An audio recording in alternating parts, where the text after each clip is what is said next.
क्या आपने सोचा है कि गणगौर में सिंजारा क्यों दिया जाता है, या फिर आपको भी बाकी सबकी तरह यही लगता है कि ये सिर्फ गिफ्ट देने की परंपरा है?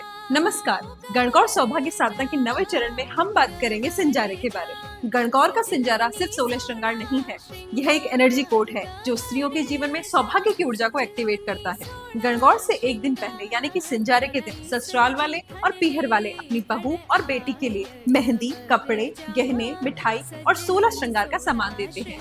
लेकिन आकाशिक की ऊर्जाओं से देखें तो यह प्रेम और आशीर्वाद की भेंट नहीं है, बल्कि है स्त्रियों के जीवन में शुभ ऊर्जा का प्रतीक मानी जाती है। क्योंकि सिंजारे में जो भी भेंट शामिल होती है वो स्त्रियों के जीवन की अलग अलग ऊर्जाओं को सक्रिय करती है। जैसे कि अगर हम मेहंदी की बात करें तो यह पृथ्वी तत्व से जुड़ाव बढ़ाती है और विवाह की ऊर्जा को स्थिर करती है।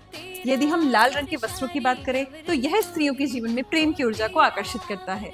और सिंजारे में दी जाने वाली मिठाई जीवन में मधुरता और संबंधों में मिठास की ऊर्जा पैदा करती है, जबकि 16 श्रृंगार स्त्रियों के जीवन में उल्लास, उत्साह और खुशियों का भाव पैदा करते हैं। और जब सिंजारे में स्त्रियों को गहने दिए जाते हैं तो उनके जीवन में सम्मान और शुभता की ऊर्जा पैदा होती है। इसीलिए सिंजारे के दिन जब महिलाएं मेहंदी लगाती हैं, 16 श्रृंगार करती हैं, नए वस्त्र और आभूषण धारण करती हैं, तो वह उल्लासित महसूस करती हैं और गणगौर के इस पावन पर्व को बहुत ही प्रसन्नता के साथ मनाती हैं। तो एक बात तो आप लोग भी मानते होंगे कि गणगौर के दिनों में अगर आपके घर की स्त्रियां प्रसन्न है तो माता गौर और ईश्वर जी की कृपा से आपके घर में सकारात्मक ऊर्जा का वास होगा और आपके घर में सुख समृद्धि के रास्ते खुल जाएंगे।